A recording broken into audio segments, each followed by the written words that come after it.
versatility. I'm someone that always wants to learn, always wants to get better, is never satisfied. I'm gonna work my butt off in Orlando to become the best basketball player I can be and impact the team's game as much as possible. Franz Wagner was the 8th pick in the 2021 NBA draft and the Orlando Magic's second top 10 pick. He was pretty clearly the best rookie for them this season and has been incredible so far. He was ranked first in the Rookie of the Year ladder in December. But since then, it just feels like everyone has stopped considering him in the Rookie of the Year race when his performance hasn't really been that much worse, which is pretty weird. So today, I'm here to talk about Franz Wagner's performance this season and where he ranks in the Rookie of the Year race. Let's get into it. They be like, what? Can you teach me how to dirty? You know why? 'Cause all the bitches love it. All I need is a beat that's super bumpin'. And for you to back it up and dump it. Leave a like on this video and subscribe if you haven't already. I drop regular NBA content, and with the NBA season going on and the playoffs coming up, this should interest you. So do subscribe to the channel and make sure you stay till the end so you don't miss anything. Franz Wagner during the draft process was classified as a 3-and-D player by many. I always felt like this was a lazy comparison and that his offensive tape didn't do him justice because of the way he was being used in college. But he has already beaten that pre-draft classification and looks like he's going to be much better in our league. Franz is a 6'10" wing from Germany and is putting up some incredible numbers as a rookie. He's averaging 17.5 points, 5.3 rebounds and 4.3 assists per 75 possessions. In my opinion, he's been either the second or third best player on the Magic, but is still fourth in touches because Magic aren't trying to put too much of an offensive load on him. This is also because Franz's best skill right now is his off-ball movement. Franz has legitimately been one of the best off-ball players not only as a rookie, but one of the best off-ball players in the entire league. He's one of the best and smartest cutters in the entire league. He's averaging 1.6 points per possession on his cuts and is a super smart cutter. He's a high IQ player, which is his biggest strength as a player. He's super smart at finding the perfect opportunity to cut at the rim, especially when two of his teammates are running a pick and roll. He knows when his man isn't looking at him and is really good at backdoor cuts. Even when his teammates get downhill, he catches his man off guard and is good at cutting to the rim. He sets many off-ball screens to guards on his team and then slips deceptively, which leads to an easy bucket at the rim. It also helps that Wendell Carter Jr. is a really smart passer and Franz is a really smart cutter. He also collapses the defense constantly when he gets to the rim off the ball and helps create an open look. Him and Wendell have an exceptional chemistry. As mentioned before, Wendell is a super smart passer and Franz is a smart off-ball player, which allows both of them to maximize each other on offense. Their chemistry is beyond just the passing and off-ball movement. Their pick and roll chemistry is insane too. This has been one of the most surprising things about Franz this season. Franz has been a really good pick and roll ball handler. He's averaging 0.85 points per possession, which isn't like the most impressive thing in the world, but this is one of the best among all rookies in the league. He's really good at handling the ball in the pick and roll without losing it. He makes smart and timely reads regularly. He's great as a passer of the pick and roll, which allows to maximize guys like Wendell, as he's a good passer of the pick and roll too. He's great at getting downhill and uses crafty moves like his favorite Euro step to finish shots at the rim, and he's shooting 61% at the rim this season. He is one of the best in the league at accelerating and decelerating.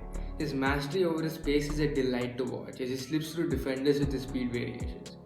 He isn't one of the fastest players in the world, so he makes up for it by using this variation in speed.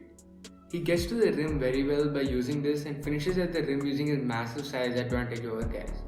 He's faster than most pick and roll big man defenders and he's stronger and bigger than most guards who guard him on the pick and roll. Even though he isn't the fastest, he has a fluidity in his game, which combined with his size and speed advantage over defenders makes him a tough guard. As mentioned before, he doesn't have the fastest first step, so he makes up for this by rejecting screens and creating advantages for himself. He's improved as a pull-up shooter and has become much more comfortable shooting off the dribble. He has an improved step back and a side step which make it that much harder to guard him. He's shooting 38% on threes and 51% on all field goals of one dribble, 42% of two dribbles and 47.4% when he takes 3 to 6 dribbles. He's a super versatile scorer of the pass and super efficient in every department. His offensive arsenal is ever expanding. Him shooting off the dribble itself is a massive improvement from college to this season. which should make us confident about him because of how quickly he has improved. He was already a good shooter of ball. This is one of his biggest selling points in college for him, and it isn't gone. He's shooting 39% on threes off the catch, 44% on spot ups, and 54% when coming off screens. His shooting form is pretty smooth and really good, and fully gaining confidence in his shooting form more and taking more shots is something he will eventually get to. His handle is still improving and it isn't the best yet. He has a tight handle and an above average handle for his size, which allows him to get downhill well. He drives to the rim about 9 times a game and shoots 46% on these drives. He's improving as a passer and makes the right reads on drives pretty often. Getting downhill is one of his biggest strengths as a scorer. He's a great connective playmaker and is really good at capitalizing and creating advantages. He's a really talented passer for his size, and with him being such an efficient scorer in many different departments, he has a decent amount of scoring gravity through which he can create advantages at a good level. He's also really good and a consistent defender. His size allows him to stay in front of offensive players, and he also provides value as a paint defender while having a lot of upside in this department. There isn't really too much to say about his defense aside from the fact that he's a very sound and solid defender. Of course, as good as he is as an all-around player, he has limitations which he should work on. One of the biggest limitations for him as a shooter right now is the fact that he doesn't take many mid-range jumpers. Most of his shot diet is either getting to the rim or taking 3-pointers. Improving as a mid-range scorer and adding this to his arsenal is really important for him, especially as a pick-and-roll ball handler, so he can take advantages of drop defenses. He has a great shooting form. Being 6'10 with a high releasing point allows him to shoot over defenders and is a big advantage for him as a wing. Another limitation is the fact that he doesn't use his left hand a lot while getting downhill and is very right hand dominant, which makes him easier to guard at times.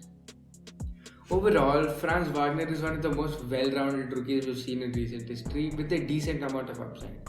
I think he can definitely be an all-star caliber wing if he improves in places where he has limitations in, and overall be one of the most well-rounded players in the league in the future. He has been the most consistent offensive rookie in the league so far, even though he's having a relatively bad stretch right now. I feel like he's one of the only rookies who's been providing good value on both ends of the floor, whereas some players have been struggling on one of the sides of the floor. I have him ranked tied as third in the Rookie of the Year race, right alongside Scotty Barnes. I feel like he's become severely underrated and people have stopped considering him in the Rookie of the Year race, even though he's been playing at a high level for a rookie, which I really don't understand. And with that, we've come to the end of the video. Be sure to leave a like and subscribe if you haven't already.